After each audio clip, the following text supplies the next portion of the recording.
जय श्री श्यामा जय श्री श्याम, जय जय श्री वृंदावन धाम। समस्त भक्तों को खूब खूब शुभकामनाएं। भक्तजनों, विश्राम दिवस की बेला में हम सब प्रवेश कर रहे हैं। सर्वप्रथम वैदिक वांग्मय के सर्वोच्च सदग्रंथ भागवत जी विराजित, शिव महापुराण विराजित है और जगदम्बा की सर्वोच्च शक्ति श्रीमद देवी भागवत महापुराण विराजित है। दंडवत प्रणाम करते हुए ओंकार त्वरित विनिदित पीताम्बरधारी अकारण करुणा वरुणालय भक्तवांछा कल्पतरु निर्गुण निराकार सगुण साकार सर्वांतर्यामी सर्वशक्तिमान अनंत अनंत विभूषित भगवान श्री गोविंद के चरणों में प्रणाम। यमुने महारानी, रजरानी, राधा रानी, ब्रजमहारानी, ब्रजमंडल 84 कोष के समस्त देव समाज, मातृ पितृ भगवान सतगुरु देव भगवान सबको प्रणाम, सबको वंदन, सबका अभिनंदन। और भक्तजनों, बड़े आनंद के साथ में जो हमारे घर का परिवार हैं, माता जी सुनीता जी, सत्यनारायण जी बेरीवाल, जिन्होंने बड़े आनंद के साथ में 21 दिनों के इस अनुष्ठान का पुण्य भाग प्रदान किया है, समस्त गर्ग परिवार, जालान परिवार, उनको खूब खूब साधुवाद प्रदान करते हुए और जितने श्रोतवृंद भक्तवृंद कथा का श्रवण कर रहे हैं, सबको प्रणाम, सबको वंदन, सबका अभिनंदन करते हुए आज हम देवी भागवत जी की इस अद्भुत कथा के विश्राम दिवस की बेला में प्रवेश करने जा रहे हैं। जय जय श्री राधे, जय जय श्री राधे, जय जय श्री राधे श्याम।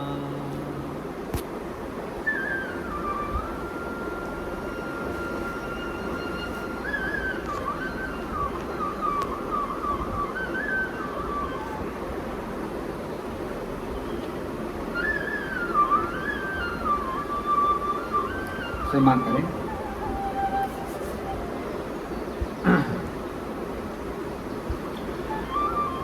बोलो गोविंद भगवान की जय।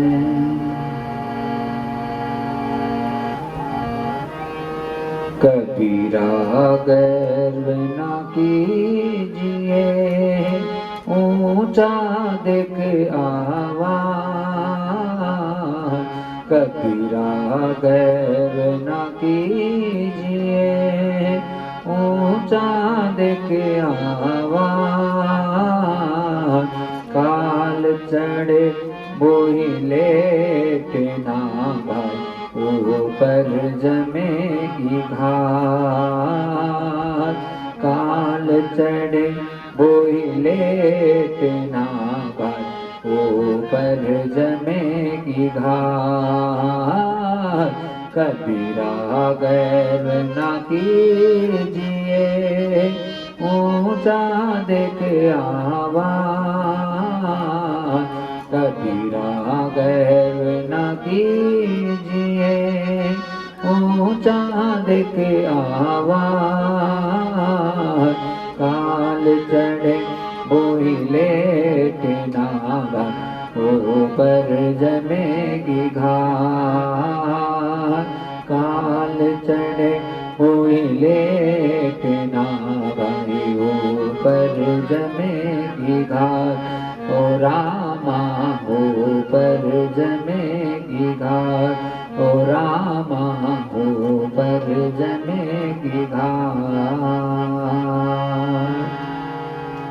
बहुत ही सुंदर पद के साथ में आज की कथा का प्रारंभ हो रहा है। भक्तजनों, बड़ा ही आनंद है। ठाकुर जी से भगवती की बहुत बड़ी कृपा है। कबीरा गर्व ना कीजिए, ऊंचा देख आवास। काल चढ़े भुई लेटना, ऊपर जमेगी घास। किस चीज का अभिमान करना अपन को, जैसे भी रखे बस भगवान की इच्छा में हमारी अर्जी को स्वीकार करवा लेना चाहिए, कह देना चाहिए। जितना हमारा जीवन सामान्य हो जाए, सीधा साधा हो जाए, बस उतना ही बढ़िया है। किसी के पास धन आ गया, धन के लिए मत वाले हो रहे हैं। किसी के पास गाड़ी आ गई, उसमें मत वाले हो रहे हैं। किसी के पास में बहुत बड़े मकान बन गए, बंगले बन गए तो उसमें, और कोई संपत्ति प्राप्त हो गई तो उसमें मत वाले हो रहे हैं। नहीं, जैसा दिया है परमात्मा का है, रूखा सूखा ठंडा पानी पिए के बस केवल भगवान का भजन करो। हाँ, और ये भाव मत रखो कि क्या जैसा भगवान रखे वैसे ठीक।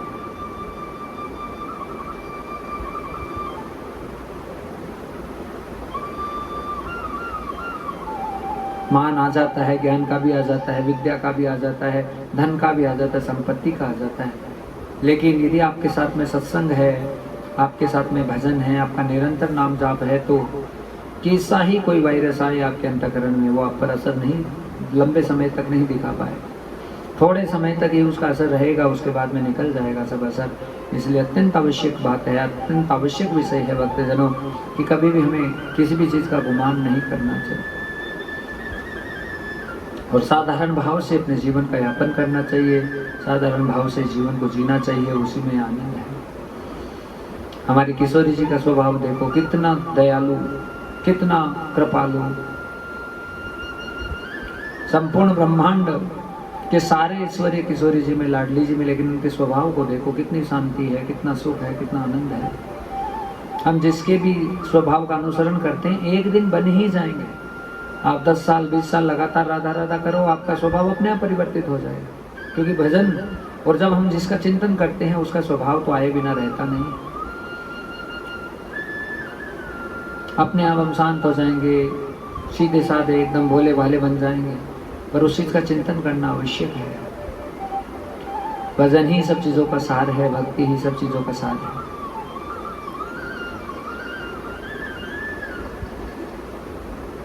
कोई भी महान होता नहीं है भक्तजनों पर। हम भगवान का सानिध्य लेते हैं तो सब चीजें अपने आप प्राप्त हो जाती है। तो हमें संपूर्ण रूप से विश्वास परमात्मा पे करना चाहिए, किसी भी चीज के बारे में घबराना नहीं चाहिए। कोई भी संकट आ गया, हम तो लाल पीले हो रहे हैं, इधर भाग रहे हैं उधर भाग रहे हैं, उससे क्या हो जाएगा। आप संत के पास जाओ, किसी महात्मा के पास में जाओ, उसको अपना कारण बताओ कि मैं इस कारण से दुखी हूँ गुरुदेव, आप उसका निवारण बताओ। और निश्चित रूप से मिलता है कथाओं से, सत्संग से सब कुछ मिल जाता है।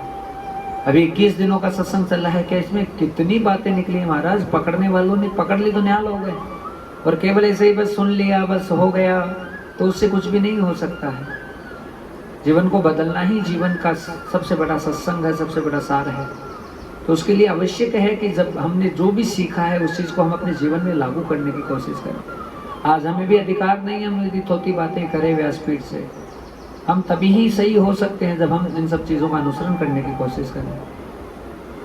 मान लीजिए हमारे खुद के द्वारा या लाख प्रकार की करोड़ प्रकार की ऐसी चीज़ें हो रही है गलत, जो शास्त्र के विरुद्ध है, वेद के विरुद्ध है, तो हम दूसरों को उपदेश तो कर सकते हैं, पर उपदेश कभी असर नहीं हो सकता। असर तो तभी करेगा जब आप अपने जीवन में उस चीज़ का अनुसरण करते हैं। जब तक आपका अनुसरण नहीं होगा तब तक आपकी बातें बातें ही रहेगी, समाज को कोई प्रभाव नहीं दे सकती है। श्री कृष्ण की पूजा क्यों की जाती है, राम की पूजा क्यों की जाती है? क्योंकि उन्होंने अपने जीवन के द्वारा इस चीज को हमें सिखा दिया कि हम ऐसे ऐसे अपने जीवन का निर्वहन करेंगे तो ऐसे ऐसे हमारे जीवन में आनंद हो जाएगा। बिना गुरु के तो कुछ प्राप्त होता नहीं है। कबीरदास जी को कोई गुरु नहीं मिला था, रामानुजाचार्य जी से दीक्षा लेना चाहते थे, बड़े परेशान थे क्योंकि उन्हें लग रहा था कि मैं तो मलेच्छ हूँ, और मलेच्छ हूँ तो रामानुजाचार्य जी तो मुझे कभी स्वीकार नहीं करेंगे। लेकिन अंतःकरण में भावना यही थी कि जब तक गुरु मेरे जीवन में नहीं आएंगे तब तक मेरा जीवन भी नहीं बदलेगा।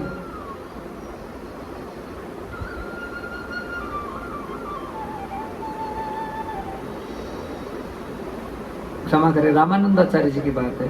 तो रामानंदाचार्य जी थे, सुबह स्नान करने जाते थे, अपरस का नियम था, किसी को स्पर्श नहीं करने देते। तो कबीरदास जी ने क्या किया कि जहाँ जो स्नान करने जाते थे जिस नदी में, तो वहाँ जो सीढ़ी बनी थी उस सीढ़ी पर जाकर लेट गए। और लेटे तो भाव ये है कि बस गुरुदेव कैसे उनके मुख से कोई शब्द निकल जाए, बस उसको मैं पकड़ लूं। और जैसे गए भक्तजनों, रामानंदाचार्य जी जब जल में जाने लगे और पहली सीढ़ी पर पैर दिया तो कबीरदास जी लेटे हुए थे, उनके ऊपर चरण पड़े, राम राम राम राम राम राम राम राम निकल गया। अब तो कबीरदास जी उठकर भाग पड़े और उसी दिन से झूम पड़े कि हाँ बस मुझे नाम मिल गया, राम राम राम राम राम राम राम राम राम राम राम राम, एक नाम को पकड़ लिया। आप मान लीजिए इस बात को, हम भी चिल्ला चिल्ला कर कहते हैं राधा राधा राधा राधा राधा राधा राधा राधा राधा राधा, हो गया आपका काम। यदि आप मान लोगे तो, नहीं मानोगे तो नहीं हो पाएगा। और हमारा तात्पर्य यही नहीं है कि आप राधा राधा ही करें, आपको कृष्ण कृष्ण, राम राम, शिव शिव, हरि हरि, ओम ओम, जो नाम आपको अच्छा लगता है कम से कम पकड़ो तो सही, उसे पकड़कर चलाओ। आपके जीवन में सुख आपके पास ही आ जाएगा चल के। और जब तक आप भजन नहीं करोगे तब तक थोती बातें होने वाली है भक्तजनों, उससे कोई फायदा नहीं होने वाला। अनुष्ठान क्या दे देंगे? पुण्य दे देंगे। अनुष्ठान थोड़े दिनों के लिए आनंद कर देंगे, लेकिन फिर वापस वही किचकिच, वही परेशानी, वही समस्याएं, फिर आप क्या करोगे बता दीजिए? फिर आप और भागोगे। उससे अच्छा अपने जीवन को ही बनाने की कोशिश करो ना। अनुष्ठान तो निश्चित रूप से अपना काम करेगा, वो तो इतना बड़ा दवाई गुरुदेव ने लगाई है तो उसका असर तो निश्चित रूप से होगा, यजमान पर भी होगा, जिन भक्तों ने कथा का श्रवण किया उन पर भी होगा। पर सबसे जरूरी चीज है कि यदि आपको कोई शब्द मिले हैं, कोई बातें मिली हैं, तो उन बातों को पकड़ करके अपने जीवन में लागू करना जरूरी है। अब केवल एक नाम पकड़ लो राधा राधा। कबीर दास जी का उस दिन से जीवन बदल गया भक्तजनों। राम राम राम राम राम राम राम राम राम राम राम राम। खुद भगवान आए कबीर दास जी के घर में, गाड़ियां भर भर के सामान लेकर आए। सबको पूछा, पहले ऐसे आए ठाकुर जी, कहा कबीरदास को जानते हो? सबने मना किया, कबीरदास कौन, हम तो नहीं जानते। फकीरों को कौन जानेगा इसे बताओ? कोई नहीं जानेगा। लेकिन वही ठाकुर जी गाड़ियां भर भर के जब कबीरदास के लिए सामान लेकर आए तो सब कहे हम जानते हैं कबीरदास को, हम जानते हैं कबीरदास को। अपना चला चला कर परिचय दे रहे हैं। मान नहीं आया कबीरदास जी के कभी भी किसी चीज का। भगवान इतना सारा सामान सब देकर चले गए। आओ मारा नटवर नागरिया, नरसिंह जी के पास क्या था बताओ? पधारो मारा नटवर नागरिया। सबके जीवन को आनंदित करके।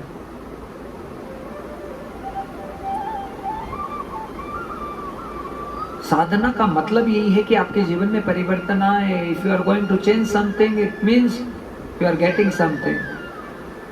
और यदि कोई परिवर्तन नहीं है, जैसे हैं वैसे के वैसे ही चल रहे हैं, तो फिर उससे सत्संग आपके जीवन में नहीं उतर रहा है। अभी वो रंग जो चढ़ना चाहिए, वो जो रंग आना चाहिए, वो नहीं आ रहा है।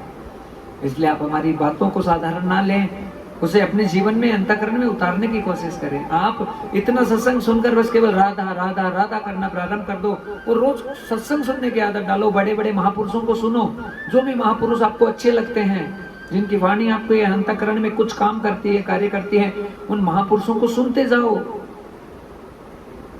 घर में एक स्पीकर लगा लो, उसे सुबह से लेकर शाम तक चलने दो। अरे थोड़ी थोड़ी बातें भी कान में जाएगी, महाराज काम करेगा वो निश्चित रूप से, लेकिन उन्हीं की वाणी सुनो जो वाणी आपके हृदय में वास्तव में काम करती है। थोड़ी बातें सुनने से भी कोई फायदा नहीं होगा। ऐसी बातें सुने जिससे हमें वास्तव में खुद को सुनकर ऐसे लगे कि हाँ कुछ तो हो रहा है, मेरे हृदय पटल पर कुछ असर हो रहा है। यदि ऐसी स्थितियां बने तो फिर आपका जीवन बदलेगा, लेकिन समय लगता है। हम सोचते हैं कि बस हाथों हाथ असर हो जाए। तांत्रिक शक्तियां, मांत्रिक शक्तियां, उल्टी सीधी चीजें बहुत जल्दी असर कर जाती है, उसको हम मानते हैं चमत्कार हो गया। लेकिन वो चमत्कार थोड़े दिनों का होता है भक्तजनों, फिर उसका कोई फायदा नहीं हो सकता है। इसलिए अत्यंत आवश्यक है कि यदि हम कोई ऐसी चीजों को ग्रहण करते हैं सत्संग के माध्यम से, तो अपने जीवन में उन्हें लागू करने की आवश्यकता है। वृंदावन में श्री राधा रानी की परम सखी हुई, उसका नाम था घोरी सखी। ऐसे लीन थी भगवान की भक्ति में।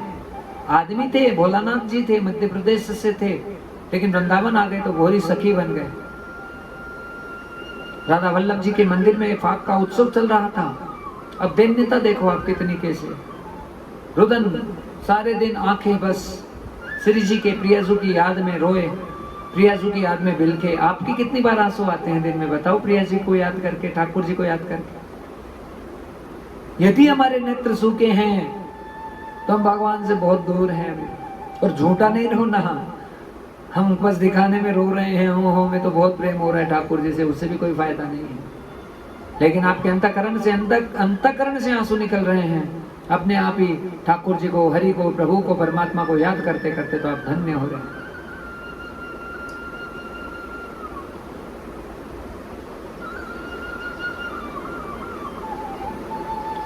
महाराज बड़ी अद्भुत और सुंदर कथा जो हम सबको सिखा रही है, बता रही है, पढ़ा रही है।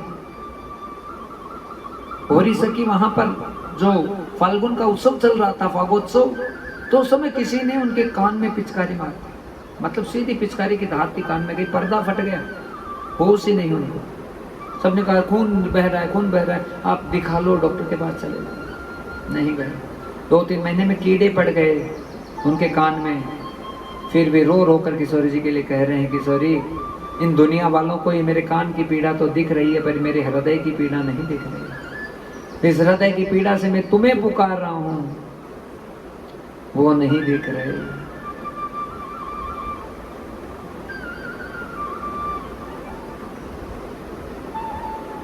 कब बसो तुम ही माय ओ प्यारी, कब बसो ही के माय ओ प्यारी, कब बसो ही के माय। अंदर की पीड़ा किशोरी कोई किसी को नजर नहीं। लाडली जी ने स्वयं भोरी सखी जी के लिए भोजन भेज दिया। कहा 3 दिन हो गए भोलानाथ जी ने भोजन नहीं किया, अब लेकर जाओ। महंत जी को भेजा, सोने की थाली, अद्भुत प्रकार के पकवान वापस लौटा दिया। कहा नहीं चाहिए, मेरी ये वाली भूख तो नजर आ रही है, पर हृदय में जो ठेस लगी है किशोरी, वो तुम्हें नजर नहीं आ रही। अरे तुम ये पदार्थ भेजकर मुझे रिझाना चाहती, मैं खुश हो जाऊं, बल्कि मैं तो तुम्हारा इंतजार कर रहा हूं कि तू कब आएगी।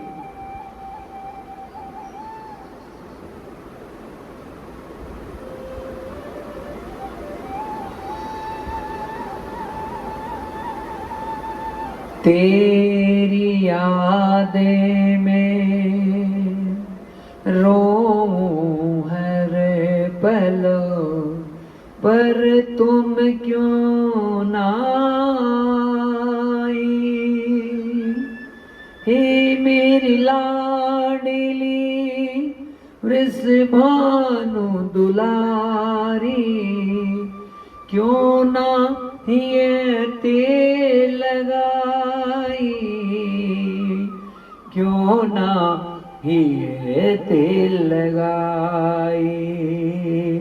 ओ मोरी श्यामा मोहे तेरी याद सताई। ओ मोरी श्यामा मोहे तोरी याद सताई। भोरी कहे हैं आजा वो प्यारी, आजा वो प्यारी, तुमने आई अपनाई मोहे, तुमने आई अपनाई मोरी श्यामा, तोरी याद सताई।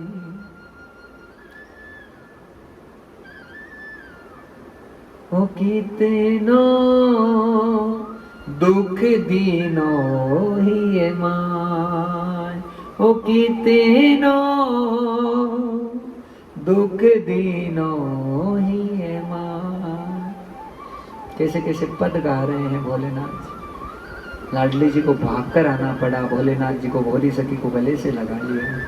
अरे भोली सखी तो मेरी है, तो मेरी है। क्या हमारे ऐसा प्रेम उत्पन्न होता है? थोड़ी सी साधना होती, अभिमान में, गर्व में, घमंड में हम तो पता नहीं क्यों बन गए, हम ही राधा रानी बन गए, हम ही किशोरी जी बन गए, हम ही बस सब कुछ बन गए। यही तो परेशानी हो जाती है भक्तजनों में। भजन को बचाना अत्यंत आवश्यक है,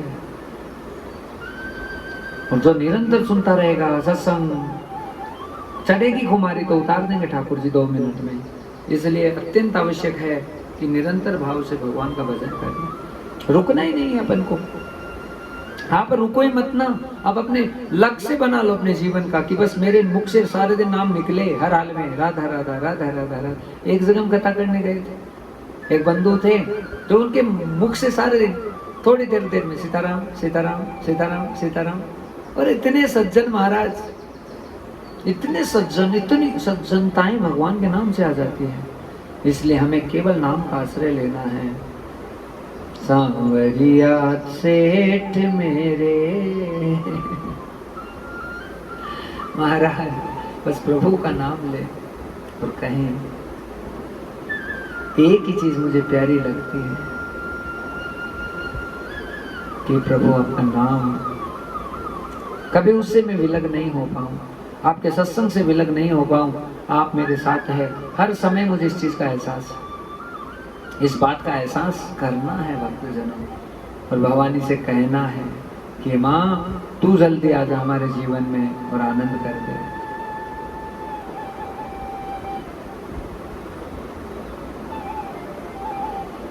हो कुल देवी जगदम्बाए जग जननी मैया दौड़ी आ जावो, दौड़ी आ जावो हे भवानी भागी आ जावो, ओ दौड़ी आ जावो भवानी भागी आ जावो।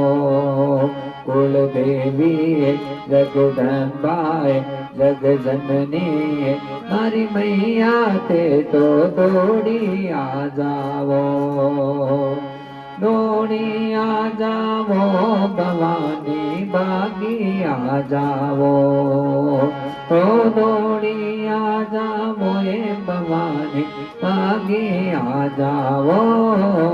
कुल देवी जगदम्बाए जग जननी मारी मैया ते तो दौड़ी आ जावो।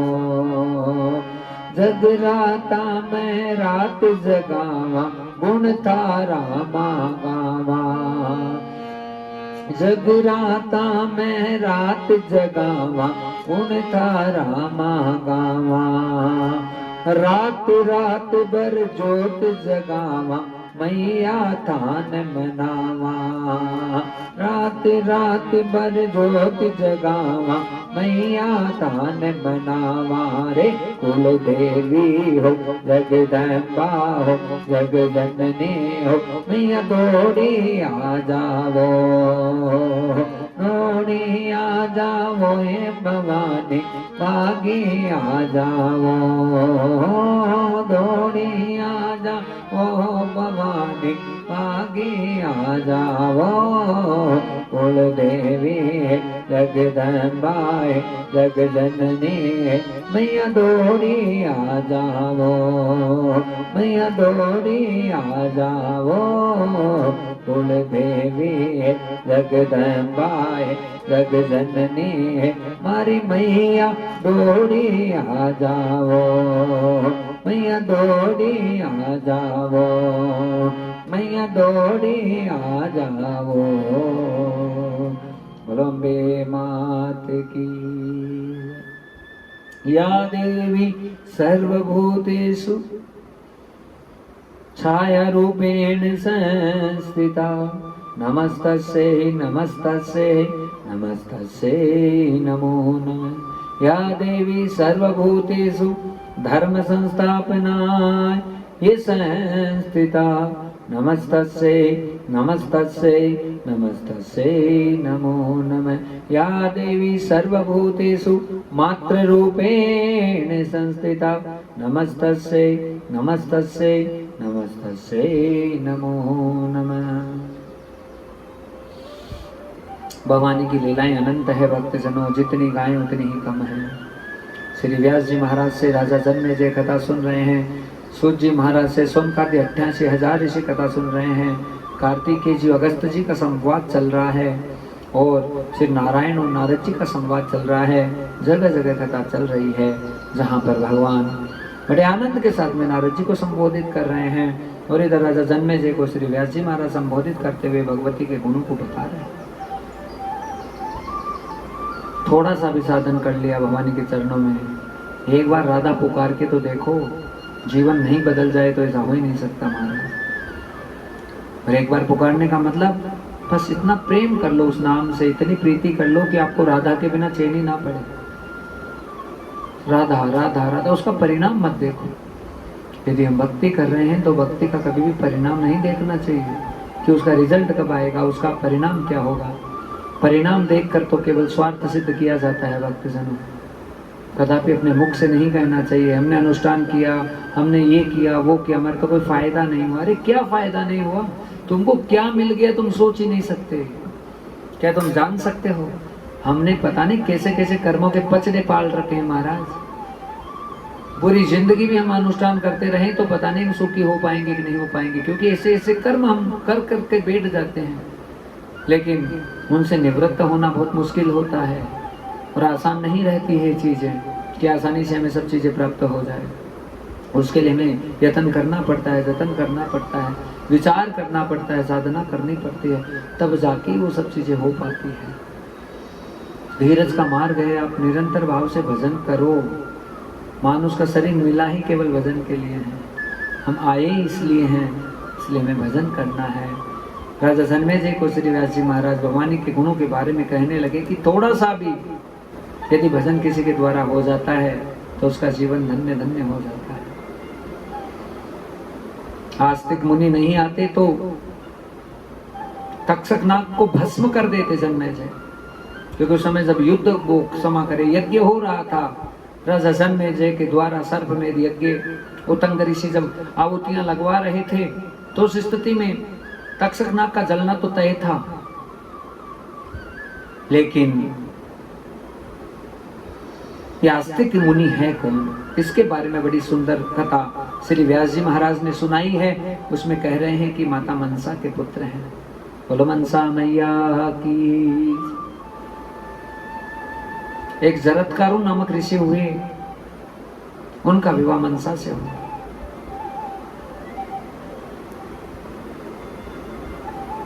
जरत्कारु ने मनसा को कहा था कि मुझे नींद में बीच में डिस्टर्ब मत करना, मैं सोऊं तो। और ऐसी कोई स्थिति परिस्थिति हो गई कि मनसा को उठाना पड़ा जरत्कारु को, और जैसे उठाया तो जरत्कारु क्रोधित हो गए और मनसा का त्याग कर दिया। पत्नी थी पर त्याग कर दिया। मनसा ने अपने आप को सिद्ध किया, इतना भजन किया, इतना तप किया कि वो साक्षात भगवती स्वरूप हो गए। और उसी मनसा को जरत्कारु ने वापस स्वीकार किया। और फिर जब मनसा और जरत्कारु का जब संयोग हुआ भक्त जनों, तो सुंदर पुत्र श्री आस्तिक ऋषि आस्तिक मुनि का प्रादुर्भाव हुआ। और वही आस्तिक मुनि जिन्होंने उस यज्ञ को रोक दिया। आप ही दुर्गा है, आप ही वैष्णवी है, आप ही राधा हैं, आप ही सब कुछ हैं। आप भजन करेंगे तो भजन के प्रभाव से आप ही बन जाएंगे। संतों का आशीर्वाद मिलता रहे, गुरुजनों की सेवा मिलती रहे, गुरुजनों का सानिध्य मिलता रहे, उससे जीवन बदलने में ज्यादा समय नहीं लगता है। लेकिन हमें निरंतर भाव से वही साधन करने की आवश्यकता होती है। थोड़ा सा चले, उसके बाद रुक गए, फिर चले, फिर रुक गए, उससे नहीं होगा। सबसे बड़ा तो अपने अहंकार को समझाना, अपने अहंकार को संभालना आवश्यक होता है, तभी भक्ति में रंग आता है। थोड़ा सा रंग आने लगता है कि हम ऐसी गलतियां कर देते हैं, ऐसे अपराध कर देते हैं कि जहाँ हमें बढ़ना होता है वहीं रुक जाते हैं। इसलिए अत्यंत आवश्यक है कि हम भगवान के भजन की तरफ ध्यान दें, और उसी से हमारा उद्धार और कल्याण होता है।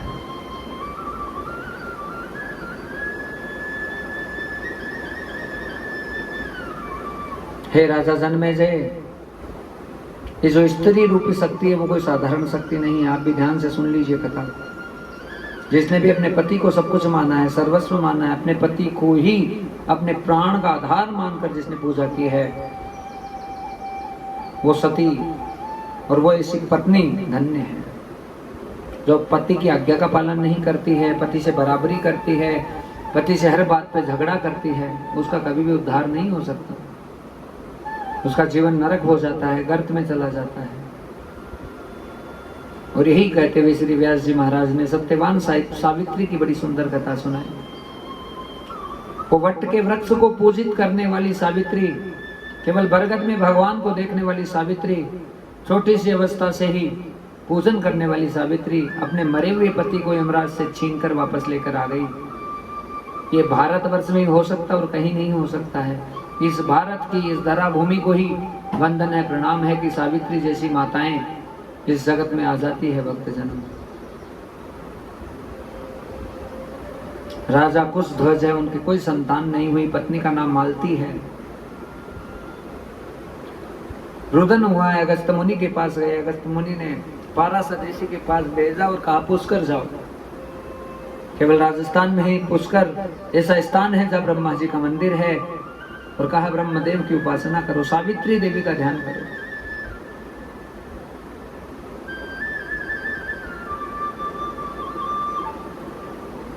इस गायत्री में बहुत बड़ी शक्ति है, गायत्री में बहुत बड़ा आनंद है। पर गायत्री यदि तरीके से कोई जप करने वाला हो, साधना करने वाला हो, तो उसका जीवन धन्य धन्य हो जाता है। आजकल तो मालाएं करना एक शौक हो गया है, भजन करना एक दिखावा, एक ढोंग ज़्यादा हो गया है। सोशल मीडिया का ज़माना है, थोड़ा सा भजन करेंगे, ऐसा तिल टीका टमका लगाकर ऐसी माला लेकर महाराज केवल ये दिखाएंगे कि हम बहुत बड़े साधक हो गए हैं। उससे उद्धार और कल्याण नहीं हो सकता है। गायत्री का थोड़ा सा भी भजन, गायत्री जिसने भी सिद्ध किया उसका जीवन धन्य होता है। पाराशर ऋषि के सानिध्य में राजा कुशध्वज गए अपनी पत्नी मालती को लेकर पुष्कर, और वहां 1 करोड़ गायत्री का जाप करवाया है। देखो देखो देखो, मंत्र में बहुत बड़ी शक्ति होती है भैया। मंत्रों से पता नहीं क्या नहीं हो सकता। मंत्रों से, मंत्र और नाम में भी बहुत बड़ा फर्क होता है। यदि हम कहें गायत्री मंत्र तो बहुत बड़ी महिमा है, लेकिन गायत्री के साथ में सबसे आनंदमय गायत्री को सिद्ध करना तो राधा राधा राधा राधा राधा राधा राधा राधा राधा राधा बज लो, सारी गायत्रियां सिद्ध हो जाएगी। आप पकड़ सकते हो तो पकड़ लो बातों को, साधारण बातें नहीं हो रही। केवल नाम पकड़ लो, राधा राधा राधा राधा, सब हो जाएगा, सब कुछ मिल जाएगा तुमको। ऐसी कोई चीज नहीं है जो तुम्हें प्राप्त नहीं हो सकती। पर निरंतर करते जाओ, कब मिलेगा क्या होगा कुछ नहीं मांगना है, करते जाओ, तुम अपना कर्तव्य पूरा करो। You need to obey your duty, और बाकी बदले में क्या मिलेगा उसके बारे में कभी सोचने की आवश्यकता नहीं है। बहुत शक्ति है भगवत नाम में, और ऐसा नाम है जिसकी उपासना खुद श्री कृष्ण करते हैं, ऐसा नाम है जिसकी उपासना खुद भगवान करते हैं महाराज, तो उससे क्या नहीं हो सकता है। संपूर्ण वैभव, संपूर्ण आनंद हमारे जीवन में प्राप्त हो जाता है। प्रभु के नाम से प्रेम होना जरूरी है। दिखाकर नाम को भजना, अपना प्रोपोगेंडा स्थापित करना समाज में, उससे कोई कल्याण नहीं हो सकता। आप साधक हैं तो अपने आप ही सहिष्णुता आ जाएगी, अपने आप ही अच्छी भावनाएं जागृत हो जाएगी।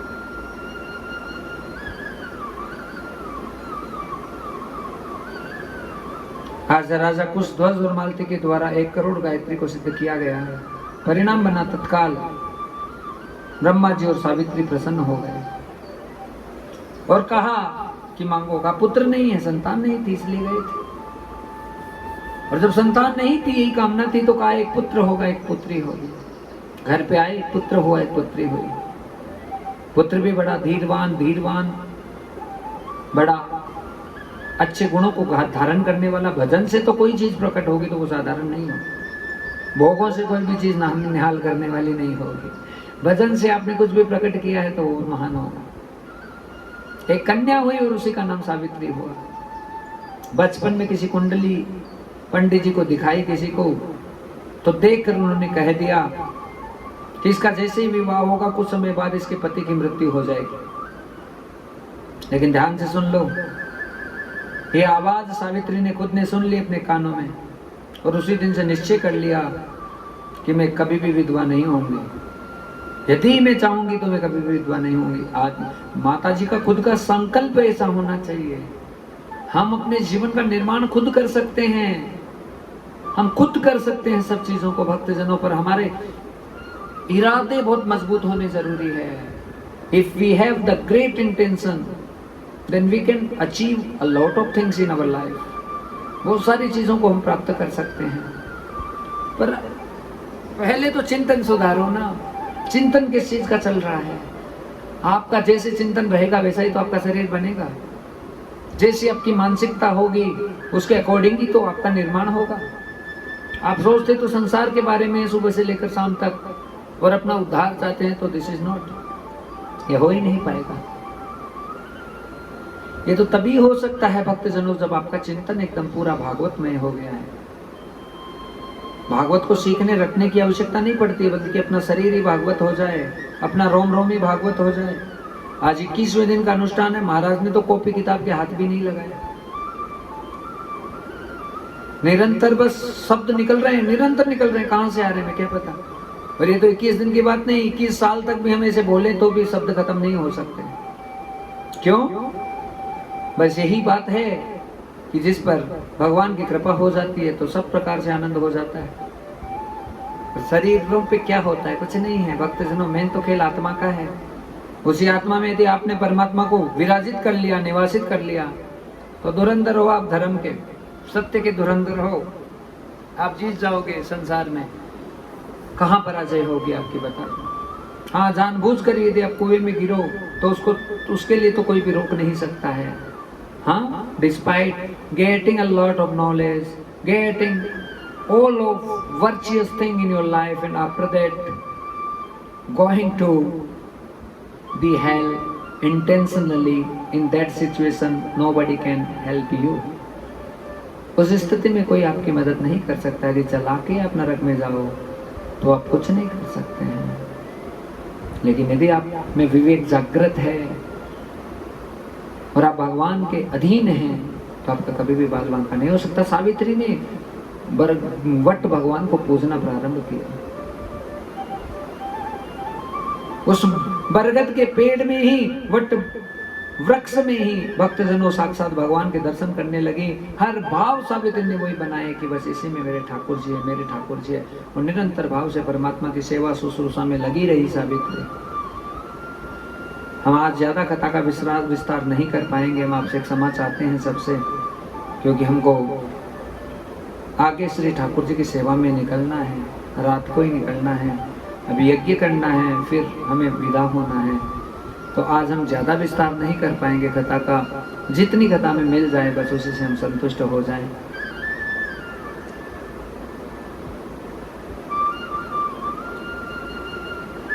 स्थितियां ही हो रही है भक्तजनों कि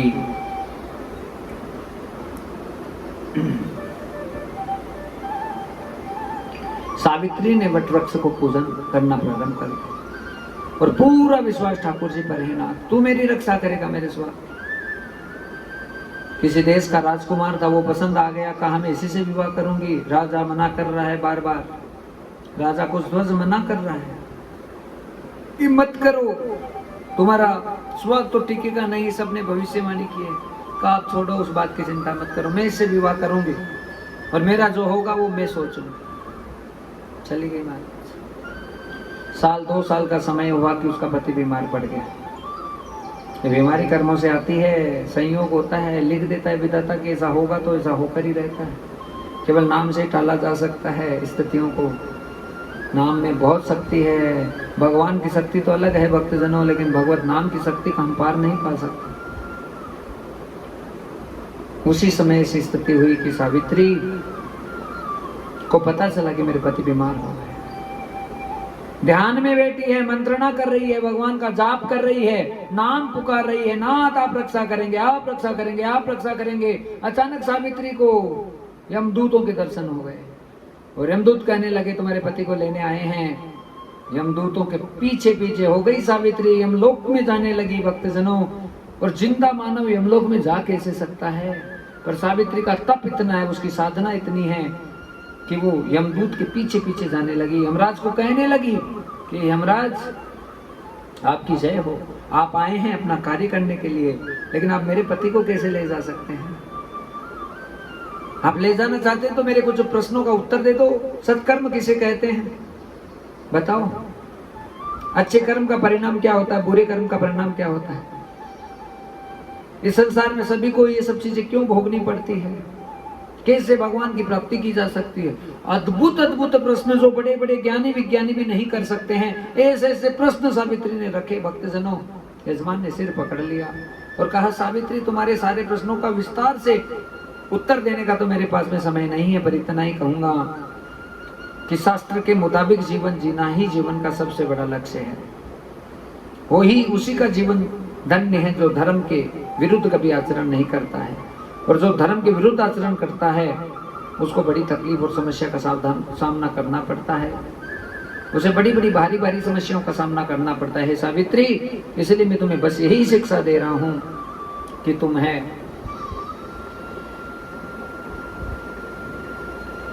केवल उस प्रभु के आश्रित हो जाओ, उनके नाम का उच्चारण करो, उसी से तुम्हारा कल्याण होगा।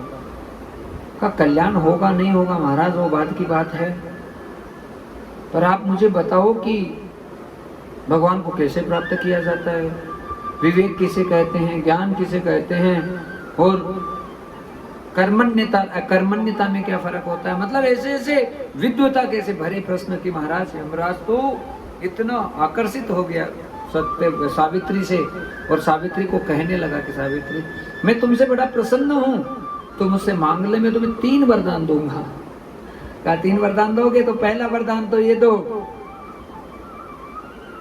कि मेरे पिता हमेशा स्वस्थ रहे। देखो अपने पिता के लिए मांग रही है। दूसरा कह रही है कि मेरे पिता के 100 पुत्र हो, और तीसरा कह रही है कि मेरे भी 100 संतानें हो, सब आनंद में रहे। देखो महाराज तथास्तु कह दिया यमराज ने। कहा सावित्री ठीक है, तुमने जो मांगा वो तुम्हें प्राप्त हो जाएगा। पति मर गया था सावित्री का, उसे लेकर जा रहा है यमराज, उसकी आत्मा को रोक दिया सावित्री ने कि महाराज अभी अभी वरदान दिया आपने कि मेरे 100 पुत्र होंगे, तो 100 पुत्र कहां से होंगे? यदि आप मेरे पति को ही ले जाएंगे तो मेरे 100 पुत्र कहां से होंगे? यमराज ने माथा पकड़ लिया कि सावित्री तुमने मुझे पराजित कर दिया, मैं नहीं समझ पाया, मैं नहीं जान पाया। और यमराज को ऐसी स्थिति हुई, भक्तजनों मरे हुए आज सावित्री के पति को जीवित करना पड़ा। यमराज की मौत के मुख से जो अपने पति को वापस लेकर आ गई, ऐसी सावित्री को हम कोटि कोटि धन्य करते हैं, प्रणाम करते हैं महाराज। इसलिए तो कहते हैं भजन में, तप में, साधना में बहुत शक्ति है। ऐसा कौन सा भगत जो हरि न आया हो, श्याम सुंदर मुस्काए पकड़ मोटा पाया हो। दीन जान कर रक्षा कर जो त्रिलोकी रानाथ, अरररर त्रिलोकी रानाथ। गाड़ी में बैठा लरे बाबा, जानो है नगर अंजार। गाड़ी में बैठा लरे नरसी, जानो है नगर अंजार। गाड़ी में बैठा लरे बाबा, जानो है नगर Anjar.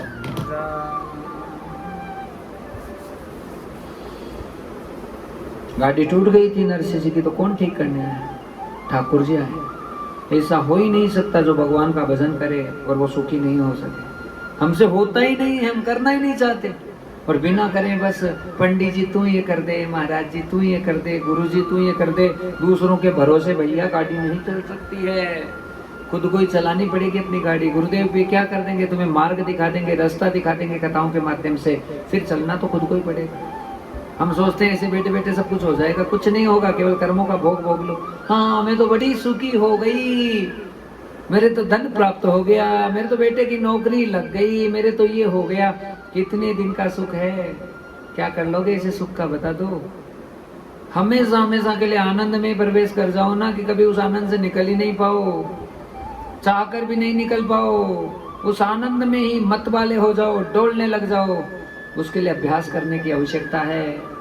If you make the practice, this is absolutely possible that you can do that. आप कर सकते हैं उस चीज को भक्तजनों, यदि आप लगेंगे, आपने आदत डाल ली। If you are going to be habitual for the same, then definitely you can conquer the situation. आप विजय हो जाएंगे उस स्थिति से, परिस्थिति से। इसलिए अपने आप को बदलने की कोशिश करो। सावित्री मरे हुए पति को वापस लेकर आ गई और अपने जीवन को धन्य धन्य कर दिया महाराज।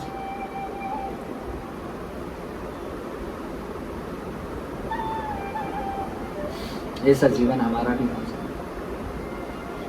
राजा जन्मे जी को श्री व्यास जी महाराज आगे कथा सुना रहे हैं, बहुत सुंदर सुंदर बातें कह रहे हैं कि उन्हें मरे हुए पति को वापस जीवित करके सावित्री लेकर आ गई, धन्य हो गए।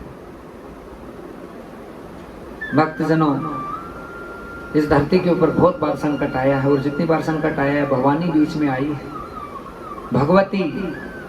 और वो भगवती ही कृष्ण है, कृष्ण ही भगवती है, कोई और नहीं है। वही बनते हैं हर रूप में। हर स्थिति हमारे गोविंद की है,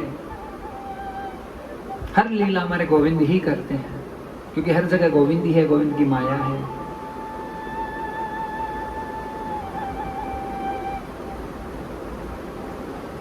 एक तरुण नामक देते हैं, व्यास जी महाराज कह रहे हैं जन्मे जी को, जिसने ऐसा वरदान प्राप्त कर लिया ब्रह्मा जी से कि मैं 2 पैरों और 4 पैरों वालों से मरूं ही नहीं। तो भगवती ने कहा दुष्ट, और क्या किया, जितने वेद थे उनको चुरा लिया, सब जगह पूजा पाठ वगैरह बंद करवा दी, त्राही त्राही हो गया देवताओं के द्वारा। तब हमारी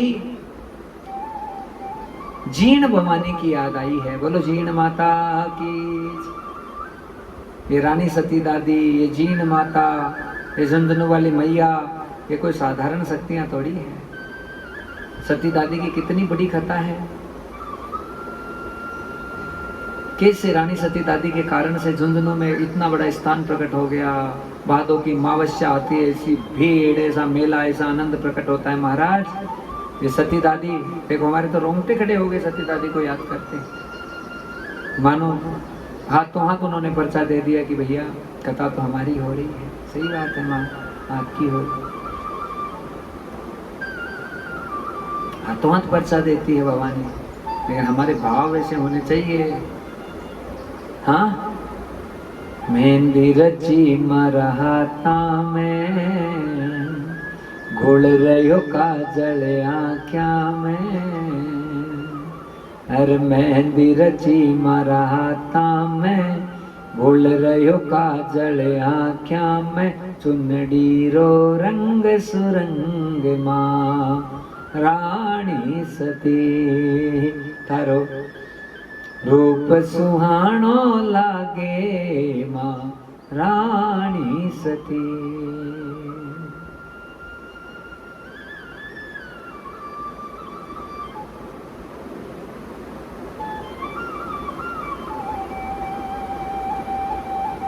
फूल उग्यो यो बागा में, चांद खिल्यो यो राता में। तारो ईशो सुहाणो रूप माँ रानी सती। रूप सुहाणो जद से देखो, नींदड़ली नहीं आँख्या में। मारे मन पे जादू कर गयो, तारी मीठी बातां ने। भूल गई सब कामाने, हो याद करूं तारा नामा ने। भूल गई सब कामाने, याद करूं तारा नामा ने। माया को छूट्यो पंद माँ रानी सती। कैसे अपने पति देव के लिए वो सती हुई माँ भगवती जगदम्बा, और संपूर्ण अग्रवाल परिवार को धन्य धन्य कर दिया, सबको आनंदित कर दिया। भक्तजनों, धर्म में बहुत ताकत है। ऐसे ही जीण भवानी जो हमारे राजस्थान की धरती पर बैठी है, ओ जीण माता रे मारी जीण माता। पधारो पधारो ते आवो मारी जीण माता। उस तरुण नामक राक्षस को मारने के लिए वो मक्खी के स्वरूप में भगवती बन गई, भंवरा माखी। और ऐसे महाराज अपने रूप को बनाया, भ्रमर स्वरूप में भगवान आज साक्षात प्रकट है। माँ भगवती जगदम्बा भवानी प्रकट हुई। कहा दुष्ट तू ऐसे नहीं मरेगा, तो तुमको ऐसे मारूंगी। और महाराज उस तरुण नामक दैत्य के ऊपर ऐसे टूट पड़ी, हालत खराब कर दी। औरंगजेब कैसे आया था जीण भवानी का वो भवन ध्वंस करने के लिए, और जीण भवानी वही भ्रमर रूप में महाराज औरंगजेब की हालत खराब कर दी, जीना मुश्किल कर दिया। इसलिए भवानी के हर रूप और स्वरूप को कोटि कोटि वंदन प्रणाम अभिनंदन कर लेना चाहिए। भक्ति उस दैत्य का वध किया, फूलों से वर्षा करने लगे सारे देवता। भवानी भ्रमर से साक्षात प्रकट हो गई, देवताओं को आशीर्वाद। अरे कहां तक गाएं भवानी के चरित्रों को, कहां तक गाएं, कहां तक गाएं बताओ। नहीं गाया जा सकता महाराज। प्रकृति के बिना पुरुष का क्या महत्व है बता दो। प्रकृति है तो पुरुष है, प्रकृति नहीं रहेगी तो पुरुष की क्या पहचान हो सकती। भगवान के मैं अकेला अपनी लीला कर लूं, मैं तो परम पुरुष हूं, कुछ नहीं कर सकते। प्रकृति मिलेगी तभी संसार बनेगा, तभी सृष्टि का निर्माण होगा। इसलिए भवानी के बिना ये संसार अधूरा है। भक्त जनों, ऐसी सुंदर कथा श्री व्यास जी महाराज ने राजा जन्मेजय को सुनाई। कितने कितने भक्तों का कल्याण भगवती भवानी ने किया है। एक पक्षी था जो हमेशा गुंबज के ऊपर बैठता था, भवानी के ही गुंबज पर बैठते थे। एक शिकारी आया, उसने उस पक्षी को मार, लेकिन जब उसकी मृत्यु हुई तो मंदिर परिसर मिल गया। भक्तजनों, धाम का कितना बड़ा महत्व होता है, नाम का कितना महत्व है, भगवान की लीलाओं का कितना महत्व है, ठाकुर जी के रूप का कितना महत्व है, हम कल्पना भी नहीं कर सकते। We never ever imagine for the same, सोच भी नहीं सकते इन सब चीजों के बारे में, कितना बड़ा महत्व होगा। सोच के देखो, कल्पना करके देखो। वो पक्षी मरा तो सीधा भवानी का लोक प्राप्त हो गया, उसे अगला जन्म दिया, क्योंकि पक्षी की योनि में था, मानव की योनि में नहीं आएगा तब तक कल्याण नहीं होगा। बृहदिक नामक राजा बनकर आया और भवानी का बहुत बड़ा भक्त हुआ, तरह तरह के मंदिर बनवाए, भवानी की प्रतिष्ठा स्थापना कराई और हमेशा के लिए भवानी का हो गया। पक्षी की योनि में भी भवानी ने उसे अपना लिया। कितनी दयालु होगी, माँ है वो।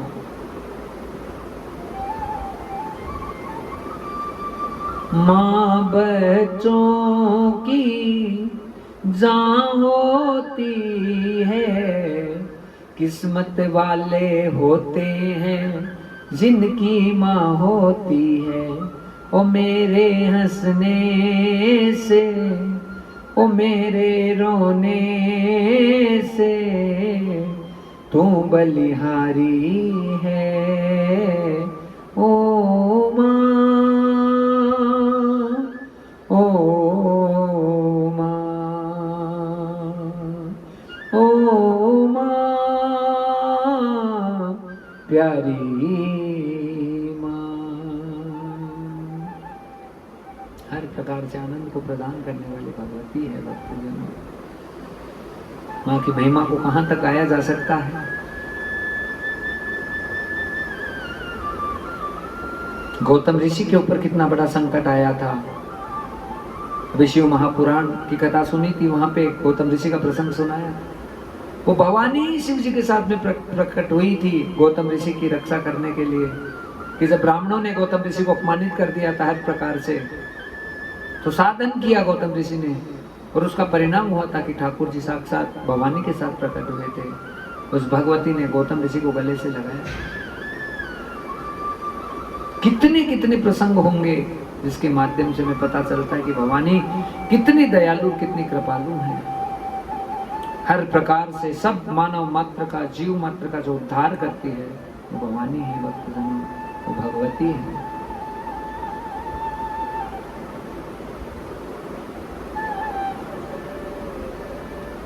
श्री व्यास जी महाराज कहने लगे, हे जन्मेजय, कोई भी यज्ञ होता है तो उस यज्ञ में जो भस्म होती है उसकी बड़ी महिमा होती है।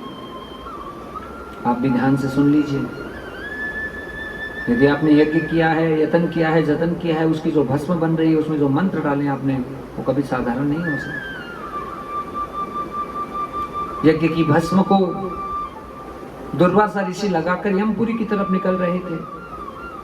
भस्म के कण उस धरती के ऊपर गिरे। यहाँ खुद श्री व्यास जी महाराज राजा जन्मेजय को कहते हैं कि भस्म के कण यमपुरी में गिरने के कारण से जितने यम थे, जितने नरक लोक की यातना भोगने वाले जो प्राणी थे, जीवात्माएं थी, उस भस्म के कणों के प्रभाव के कारण से मुक्त हो गई, मुक्ति प्राप्त हो गई उनको। यमलोक खाली हो गया।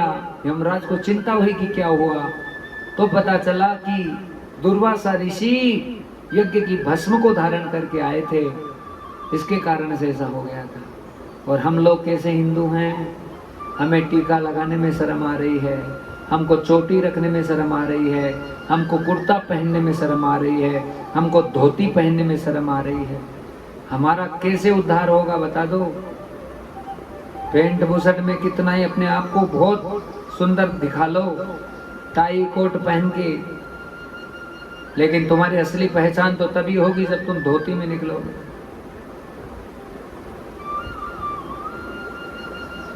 100 आदमी कोट पैंट पहन रखे हैं, बीच में एक धोती वाला आ जाता है तो प्रणाम धोती वाले को ही होगा भक्तजनों।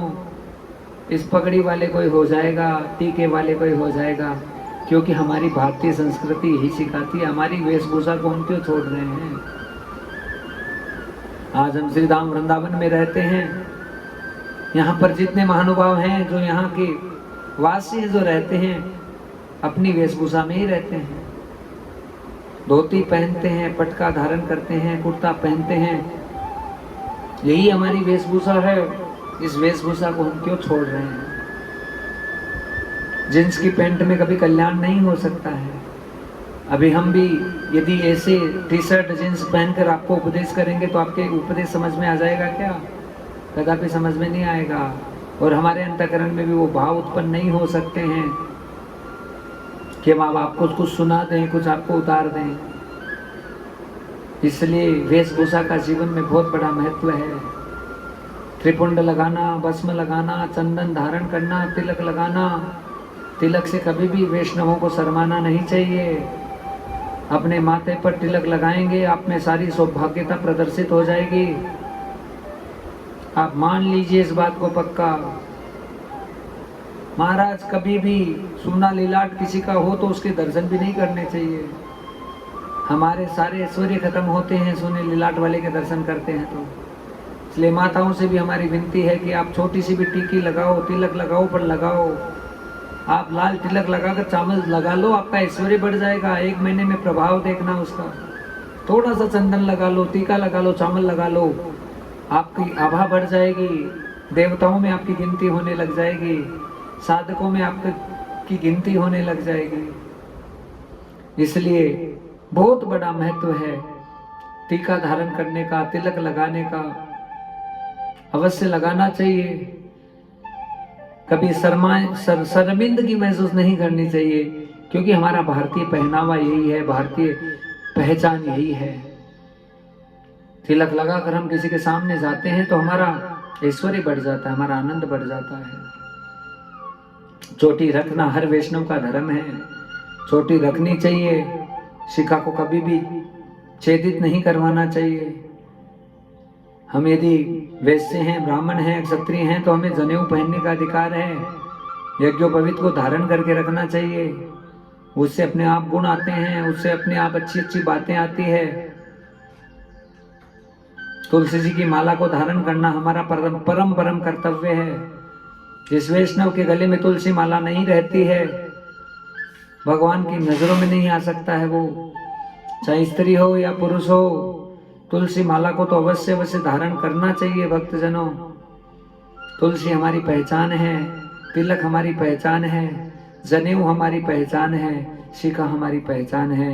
इस पहचान को खो मत। यदि आप आर्य धर्म की मर्यादाओं को मानते हो, सनातन संस्कृति को आगे बढ़ाना चाहते हो, तो ये अत्यंत आवश्यक है कि इन सब चीजों को हमें अपने जीवन में धारण करना चाहिए, अवश्य करना चाहिए। हमें कभी कंप्रोमाइज नहीं करना चाहिए इन सब चीजों से। महाराज, यहाँ पर ऐसी ही परिस्थितियां उत्पन्न हुई है। भस्म को धारण करके जैसे ही गए हैं दुर्वासा, वो जो ऋषि थे दुर्वासा जी, तो सारे यमपुरी के जो जीवात्माएं थी जो यमलोक में यातना भोग रही थी, सब मुक्त हो गई। भस्म का इतना प्रभाव है। क्यों कहते हैं ब्रजरस को धारण करो, क्यों कहते हैं ब्रजरस को खाओ? कोई ऐसे थोड़ी कह रहे हैं भैया। ठाकुर जी ने माटी खाई, अपने जीवन को धन्य किया। हमें भी थोड़ी थोड़ी यज्ञ की भस्म को धारण जरूर करना चाहिए। बहुत आनंद में स्थितियां उत्पन्न होती है जब हम तिलक लगाते हैं। स्वरूप से हमारी पहचान होती है। वृंदावन में रासलीला होती है ना, गया प्रसाद जी रासलीला में गए थे तो लगता था कि ऐसे नाच रहे हैं। आज उन्होंने निश्चय कर लिया था कि यदि तुम सच में कृष्ण हो, तो एक पड़ोसी बैठा था उनके पास में, उसकी गोदी में अमरूद रखे थे। कहा उसके गोदी में से अमरूद उठा करके तुम मेरी गोदी में बैठ कर यदि अमरूद खाओगे तो मैं तुम्हें मानूंगा कि तुम रासलीला में वास्तव में कृष्ण हो। रासलीला करने वाले ठाकुर जी को कहां से पता चला था कि इस योजना गया प्रसाद जी ने दर्शकों के बीच में बनाई है। अपने आप वो श्याम सुंदर जो ठाकुर जी बन रखे थे, अपने आप जिस पड़ोसी की गोदी में अमरूद रखे थे वहाँ से अमरूद उठाए। गया प्रसाद जी की गोदी में बैठकर उन्होंने अमरूद खा लिया। नेत्र सजल हो गए। गया प्रसाद जी चिल्ला चिल्ला कर रोने लग गए, हरे कृष्ण तू साक्षात है, तू साक्षात। हम भगवान को साक्षात मानेंगे तो साक्षात रहेंगे, नहीं मानेंगे तो ठाकुर जी केवल मूर्ति बनकर रह जाएंगे हमारे जीवन में। मूर्ति बनकर नहीं रखना भगवान को, साक्षात मानो। हमारे साथ खड़े हैं, हमारे साथ खा रहे हैं, हमारे साथ पी रहे हैं, हमारे साथ रह रहे हैं, हमारे साथ सब लीलाएं कर रहे हैं। जैसी भावनाओं को हम जागृत करेंगे तो हमारा जीवन निश्चित रूप से उद्धार की तरफ बढ़ेगा। भक्तजनों, भस्म का बहुत बड़ा महत्व, स्वरूप का बहुत बड़ा महत्व यहाँ पर व्यास जी महाराज ने राजा जन्मेजय को बताया और कहने लगे त्रिकाल संध्या करना एक वैष्णव का सबसे परम धर्म है। 3 समय भगवान को याद करना,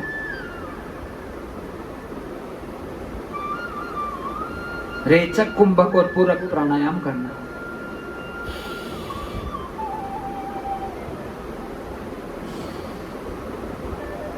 ये बहुत बड़ा विज्ञान है।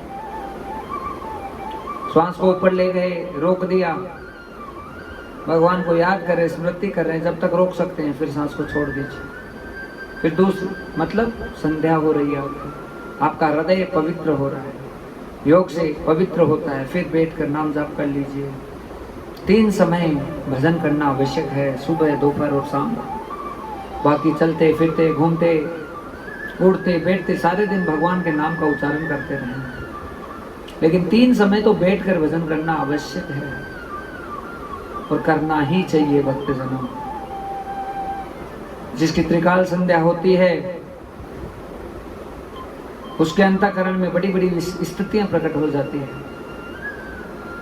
जो ब्राह्मण त्रिकाल संध्या करता है, जो ब्राह्मण कभी भी किसी यजमान से मांग कर दक्षिणा नहीं लेता है, और जो ब्राह्मण कभी भी आटा सीधा लेकर अपने परिवार का गुजारा नहीं करता है, जो कभी किसी के सामने हाथ नहीं फैलाता है, वो ब्रह्म ऋषि होता है। उसमें इतना तेज, इतना तप, इतने त्याग, इतना बलिदान, इतना आनंद प्रकट हो जाता है कि वो कभी कहीं पे पराजित नहीं हो सकता है।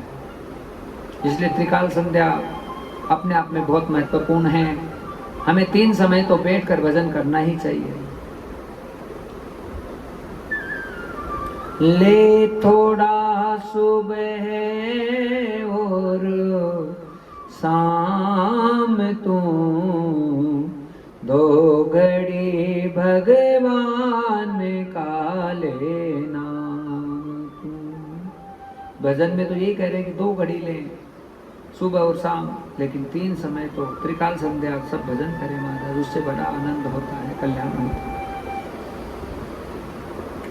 जिसके भी जीवन में भाव है कि मुझे भगवान मिले, तो उसे नियम अच्छा पकड़ना आवश्यक है। त्रिकाल संध्या का महत्व बताया व्यास जी ने। 3 समय निश्चित रूप से बैठकर भजन करना चाहिए। आधा घंटा ही करो, पर करो, नाम जाप करो ना, क्या लगता है।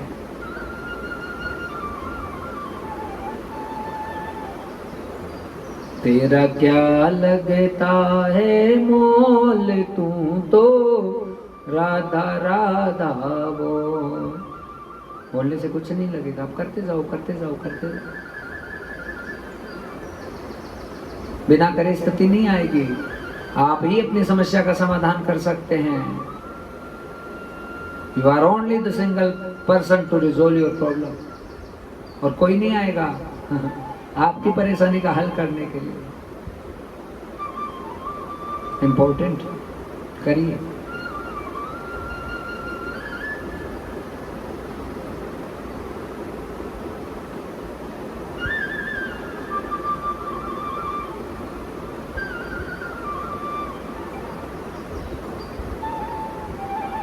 त्रिकाल संध्या का बड़ा महान महत्व बताया।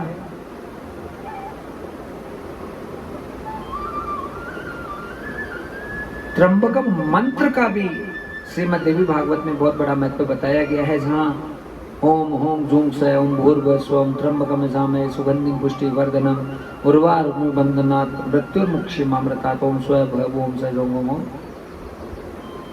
ये जो मृत्युंजय मंत्र है, महामृत्युंजय, इसका भी बहुत आनंदमय स्त्रियां बता रहे हैं कि हे नाथ, उर्वारुकमिव बन्धनात्, कि मेरा जीवन खरबूजे जैसा कर दो कि पहले मैं पक जाऊं, फिर मेरी खुशबू से मैं आसपास के लोगों को भी पका दूं और सबका कल्याण करूं, सबका उद्धार करूं। ये ईसाई मंत्र कहता है। उर्वा यानी खरबूजा होता है कि जिस प्रकार से पका हुआ खरबूजा आसपास के सब खरबूजों को मीठा कर देता है अपनी सुगंध से, ऐसा ही मेरे जीवन में ऐसा सत्संग आ जाए कि मैं अपने वातावरण से जहाँ पे बैठूं वहाँ पे उसको महका दूं, उसको आनंदित कर दूं। इसलिए यहाँ सीखने की आवश्यकता है भक्तजनों कि हमें मृत्युंजय मंत्र का भी उच्चारण करते रहना चाहिए। और कुछ हो नहीं हो, मंत्र को तो जपने में बहुत प्रकार के नियम भी रखने पड़ते हैं। वो शुरू में नहीं कर सकते, लघु शंका के समय नहीं कर सकते, कई स्थितियों में नहीं कर सकते मंत्र को, पर नाम तो आसान है। नाम को तो आप वो शुरू में बैठे बैठे भी रट सकते हो। नाम से कभी कोई पाप नहीं लगता है। सुबह शाम दिन रात सारे दिन नाममय बन जाओ। जब आप नाममय बन जाएंगे तो आपकी जीवा पे ही भगवान के अवतार हो जाएगा। नाम रूप में नाम भगवान प्रकट हो जाएंगे और आप धन्य धन्य हो जाएंगे, आप कृतार्थ हो जाएंगे। आप करके तो देखो एक बार, निरंतर सत्संग का पान करो, नाम सुनो, बस नाम गाओ, हो गया काम। भगवान मिल ही जाएंगे पक्का। त्र्यंबकम मंत्र का जो है बहुत बड़ा आनंद बताया है यहाँ पर व्यास जी महाराज ने राजा जन्मेजय को। 5 यज्ञों का बहुत बड़ा महत्व बताया है। पंच यज्ञ, ब्रह्म यज्ञ, अतिथि यज्ञ, पितृ यज्ञ, देव यज्ञ, बलवेश यज्ञ, 5 यज्ञ हैं। सुबह जल्दी उठ जाना, 11-21 ओंकार का उच्चारण करके राधा राधा राधा 1-1.5 घंटा करना, सत्संग सुनना, हो गया ब्रह्म यज्ञ। फिर देव यज्ञ करें, जहां विराजित होके अग्नि को प्रज्वलित करके उसमें आहुति लगाएं। आपको कुछ नहीं आता, 21, 31, 51 जो भी भाव बने, राधा राधा राधा राधा करके आहुति लगा दो, जीवन धन्य होगा। घर में कभी अन्न की धन की कमी नहीं होगी यदि अग्नि में आहुति लगेगी तो। बस ध्यान रहे कि सामग्री थोड़ी सी पवित्र हो। कोशिश करें कि गाय का घी मिल जाए। थोड़ा थोड़ा घी लेके, एक टपका टपका टपका थोड़ा थोड़ा घी लेके गाय का कंडा ले लीजिए, या जो नारियल का कीट आता है, गोला आता है, उसका टुकड़ा ले लीजिए, गैस पर ही जला लो उसको और सीधा लाकर उसी पे हवन कर दो। आपने कोई भोग बनाए तो भोग लगा दो, गुड़ चढ़ा दो, थोड़ी सी चीनी चढ़ा दो, आप बहुत अच्छा रहेगा। सुबह शाम दोनों टाइम करना चाहिए। हमें तो 10 साल हो गए, हम रोज करते हैं महाराज। बिना किए हुए कभी भोजन ही नहीं करना। जीवन धन्य होता है। कभी भी ऐश्वर्य की कमी नहीं रहेगी, आनंद की कमी नहीं रहेगी। जो भौतिक आवश्यकता है उनकी पूर्ति हो जाएगी, पर खुद को करना पड़ेगा। ये देव यज्ञ है। तीसरा यज्ञ पितृ यज्ञ है, जिसमें कोई बूढ़े हमारे माता पिता हैं, मायत हैं, बूढ़े बुजुर्गों की सेवा करो। ये पितृ यज्ञ है। माता पिता खुश नहीं है तो पूरी दुनिया को आप मना लो, भज लो, लेकिन कभी भी भगवान प्रसन्न नहीं होंगे। श्री ठाकुर जी तो उसी रूप और उसी भाव से प्रसन्न होंगे जब आप निरंतर भाव से जो है पितरों की सेवा करोगे। जीवित माता पिता की सेवा करना मतलब कभी पितृ दोष नहीं बनेगा कुंडली में। मरने के बाद तो खीर खिला दो, पूरी खिला दो, और ये कर दो, वो कर दो, जितना प्रोपोगेंडा करना कर लो, उसे कोई फायदा नहीं हो सकता। लेकिन जीवित माता पिता की सेवा करना ही सबसे बड़ा पितृ यज्ञ है। चौथा यज्ञ अतिथि यज्ञ। कोई संत आए, कोई महात्मा आए, कोई वैष्णव आए, विप्र आए, उसकी मदद कर दो, उसको धन दे दो, रुपया दे दो, भागवत जी के लिए मदद कर दो, ये अतिथि यज्ञ है। 5वां बलवेश यज्ञ। पहली रोटी गाय को, अंतिम रोटी कुत्ते को देने की आदत डालो, ये बलवेश यज्ञ हो जाएगा। 5 प्रकार के यज्ञ श्री व्यास जी ने राजा जन्मेजय को भागवत जी में, देवी भागवत जी में बताए हैं, जो हम वैष्णवों को सबको करने चाहिए। गायत्री का बहुत बड़ा महत्व, रुद्राक्ष का बहुत बड़ा महत्व है। रुद्राक्ष का तो इतना बड़ा महत्व है कि गुणनिधि नामक एक बालक था, चोरियां करता था, गलत काम करना प्रारंभ कर दिया था, गलत स्त्रियों का संग किया था। मरते मरते शिव जी के मंदिर में उसकी मृत्यु हुई और जहां प्राण निकले उसके नीचे जैसे रुद्राक्ष दबे हुए थे, रुद्राक्ष के ऊपर मृत्यु होने के कारण से भगवान शंकर का लोक उसे प्राप्त हो गया था। ऐसे गुण निधि का अद्भुत कल्याण केवल रुद्राक्ष उसके शरीर से छूने के कारण से हो गया। इसलिए रुद्राक्ष कभी पाखंड में नहीं आते हैं। आपने रुद्राक्ष धारण कर रखा है, रुद्राक्ष का मतलब साक्षात शिव है। एक मुखी, दो मुखी से लेकर 14 मुखी तक रुद्राक्ष होते हैं। कोई काला, कोई सफेद, कोई पीला, कोई सुनहला, अलग अलग प्रकार के रुद्राक्ष हैं। शास्त्र की मान्यताओं के हिसाब से रुद्राक्ष को अवश्य धारण करना चाहिए। रुद्राक्ष धारण करना कोई पाखंड नहीं है कि आपने कोई टोना टोटका कर लिया, कोई बांध लिया ताबीज। ताबीज की श्रेणी में रुद्राक्ष नहीं आता है। रुद्राक्ष परमात्मा का प्रसाद है, पर गुरु आज्ञा से इसको धारण करना चाहिए। गुरुदेव की आज्ञा ना हो तो नहीं पहनना चाहिए।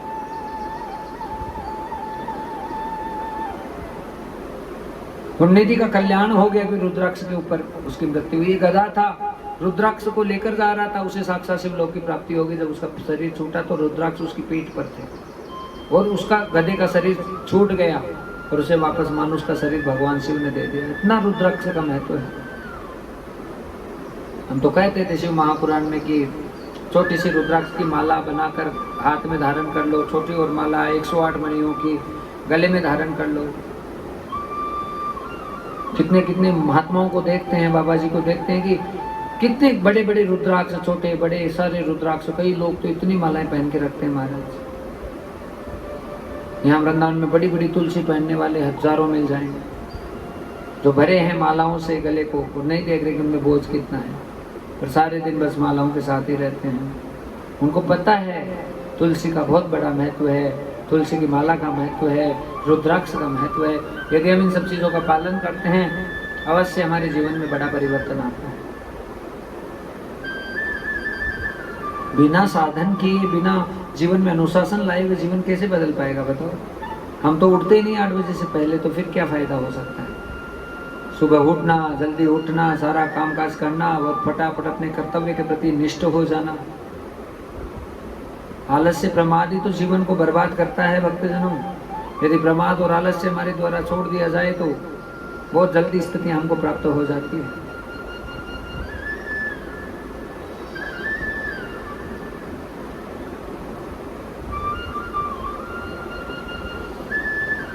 रुद्राक्ष का बहुत बड़ा महत्व बताया।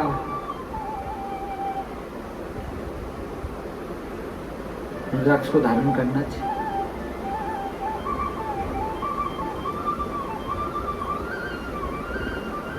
और गायत्री के लिए कहने लगे कि गायत्री के बिना तो मानुष का शरीर है वो पूर्ण माना ही नहीं जाता।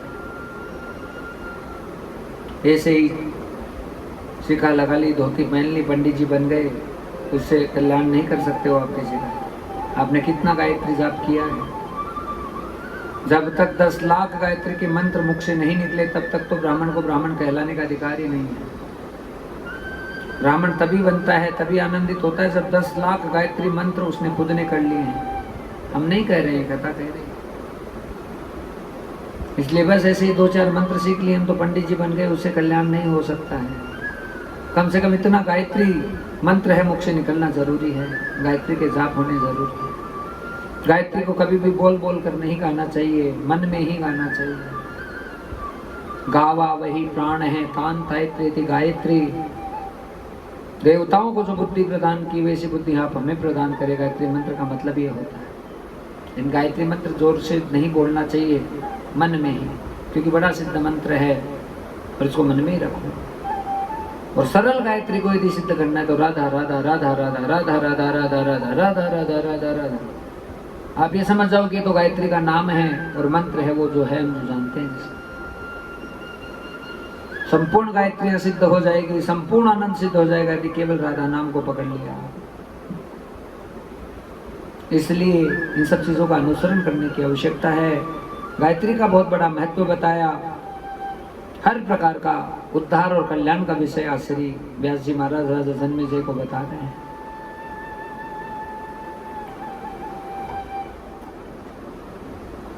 धर्म पर जो निष्ठ होता है भक्तजनों, कभी भी उसका बाल बांका नहीं होता है।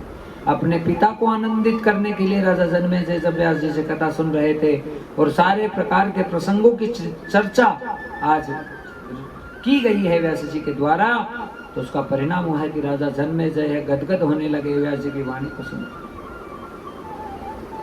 और भक्तजनों तत्काल भाव से नारद जी वहां पे प्रकट हो गए और कहने लगे, हे जन्मेजय, तुम्हारे पिता के कल्याण में कोई संदेह नहीं है। मैं अपनी आंखों से देख के आ रहा हूं कि बैकुंठ लोक में रहने वाले तुम्हारे पिता परीक्षित, उनको भगवती की गोदी प्राप्त हो गई है, क्योंकि तुमने अपने पितरों के लिए इतना बड़ा सत्कर्म कर दिया है। यजमान परिवार आपके लिए कथा है, आप सुन लीजिए। आपने 21 दिनों तक ऐसा अनुष्ठान करवाया है। ऐसी दिव्यता, ऐसी भव्यता, ऐसे शब्द, ऐसे वचन ठाकुर जी की कृपा से आपको प्राप्त हुए। सारे शब्द अमर हैं, क्योंकि रिकॉर्ड है सारे शब्द, जिनको आप बार बार सुन सकते हैं, अपने जीवन को धन्य कर सकते हैं। आज हम भी पूरे दावे के साथ में कह सकते हैं कि संपूर्ण गर्ग परिवार के जितने भी पितृ हैं, उनको तरण की स्थितियां प्राप्त हो रही है, उनको आनंद की स्थितियां वृंदावन धाम से प्राप्त हो रही है। और सारा जालान परिवार, गर्ग परिवार, बेरीवाल परिवार धन्य धन्य हो रहा है, क्योंकि ऐसा अनुष्ठान होना बहुत मुश्किल है। भक्तजनों, कहाँ से भगवत बुद्धि ऐसी प्राप्त हो जाए कि हम दिव्य महापुरुषों के द्वारा ऐसे शब्दों का व्याख्यान करवाने के लिए कवायद रख दें, तैयारी कर लें। माता जी सुनीता जी को हम खूब खूब आशीर्वाद प्रदान कर रहे हैं, जिनको ठाकुर जी ने ऐसी सद्बुद्धि प्रदान की और उनका ऐसा योग बना कि 21 दिनों तक लगातार वृंदावन धाम में ऐसा दिव्य अनुष्ठान उनके परिवार के लिए, उनके पितरों के लिए, उनके सब परिवार की सुख शांति के लिए किया गया। तो निश्चित रूप से ये अनुष्ठान उनके जीवन में बहुत बड़ा फल लेकर आएगा, आनंद लेकर आएगा, इसमें कतई संदेह की बात नहीं है। पर व्यासपीठ से संदेश यही है कि किसी भी हालत में भगवान के नाम को ना छोड़ें, घर में किसी भी प्रकार की गंदगी ना आने दें, गलत चीज़ों से दूर रहें, व्यभिचार, अंडा मांस, शराब, ये सब चीज़ें कभी भी हमारे जीवन में ना आए। शुद्धता, परिपूर्णता के साथ में यदि हम जीवन का निर्वहन करेंगे, आगे अपने जीवन को बढ़ाने की चेष्टा करेंगे, तो निश्चित है कि हमारे सुख को, हमारे वैभव को और हमारे आनंद को कोई छीन नहीं सकता है। इन्हीं शुभकामनाओं के साथ में भक्तजनों राजा जन्मेजय खुश और प्रसन्न हो गए। व्यास जी खुद कहने लगे कि नारद जी खुद कह रहे हैं कि भगवती की गोदी तुम्हारे पिता परीक्षित को प्राप्त हो गई है। जो भवानी श्री राधा की गोदी में बैठ गया है, श्री राधा का सानिध्य, उसके गोरे चरणारविंदों का सानिध्य जिसको प्राप्त हो गया है, उसको वापस संसार में कभी भी आना नहीं पड़ता है, उसका जीवन धन्य धन्य हो जाता है। और महाराज ऐसा ही आनंद आज श्रीमद् देवी भागवत हम सबको प्रदान कर रही है। पहले भागवत जी का आनंद हुआ 7 दिनों तक, फिर 7 दिनों तक शिव महापुराण का आनंद हुआ, और अब 7 दिनों तक भक्तजनों यहाँ पर श्रीमद् देवी भागवत का आनंद हुआ है। हम आज के लिए एक क्षमा चाहते हैं, क्योंकि भक्तजनों हमें जल्दी ही कथा को विश्राम करना पड़ा। आगे का शेड्यूल बड़ा व्यस्त है, कम से कम में 6-7 घंटा ड्राइविंग करनी है और फिर आगे जाके कथा को संभालना है, और उससे पहले हमें कम से कम 1.5-2 घंटा यज्ञ करना है। तो काफ़ी जो है विस्तार से शेड्यूल है, तो उसके अकॉर्डिंग अब हम सबसे आज क्षमा प्रार्थी हैं कि आज हम बहुत जल्दी ही कथा को यहाँ पर विश्राम कर रहे हैं, और हमारे संपूर्ण बेरीवाल परिवार को हम खूब खूब आशीर्वाद व्यासपीठ से प्रदान कर रहे हैं। माता जी को स्वस्थ रखें, सब हमारे जो सत्यनारायण जी हैं उनको आनंदित रखें, श्री ठाकुर जी और माँ भवानी की, श्री राधा रानी की, कामाख्या महारानी की मेघालय शिलोंग में उन पर कृपा बरसती रहे। और हम आश्वासन दे रहे हैं कि हम जैसे ही आसाम आएंगे, क्योंकि हमारे परिवारजन जो शरीर के परिवारजन हैं वहाँ रहते हैं, तो महाराज जैसे हम आएंगे तो हम जरूर शिलोंग पहुँचेंगे और माता जी के घर में भी आगमन होगा, ठाकुर जी कृपा करेंगे निश्चित रूप से। तो हम खूब खूब यजमान परिवार को खूब साधुवाद प्रदान कर रहे हैं, खूब आशीर्वाद प्रदान कर रहे हैं। ठाकुर जी ऐसे ही इनके जीवन में ऐसे प्रेरणास्पद जो पथ है इनको देते रहें, ताकि ऐसे अनुष्ठान ये समय समय पर करवाते रहें, घर पर भी आयोजन होते रहें। और आप मैया निश्चिंत हो जाइए, अब से आपको कभी चिंता किसी बात की करने की आवश्यकता नहीं कि मेरा क्या होगा, क्योंकि हमारा होना भगवान के ऊपर निर्भर है। आप हम सब मिलकर जो भी कथा सुन रहे हैं, सब नाम जाप करें, खूब भगवान के नाम का चिंतन करें, भगवान के नाम का सुमिरन करें, कीर्तन करें, उसी से हमारा जीवन है आगे धन्य होगा। इन्हीं शुभकामनाओं के साथ में भक्तजनों आज की कथा को अब हम विश्राम दे रहे हैं, और भवानी से विनती कर रहे हैं कि हम सबका जीवन अलौकिक हो, सबके जीवन में भवानी की कृपा बने। इन्हीं शुभकामनाओं के साथ में सबको आशीर्वाद, सबको साधुवाद प्रदान करते हुए छोटा सा भजन गा रहे हैं, और फिर उसके बाद में आज की कथा को हम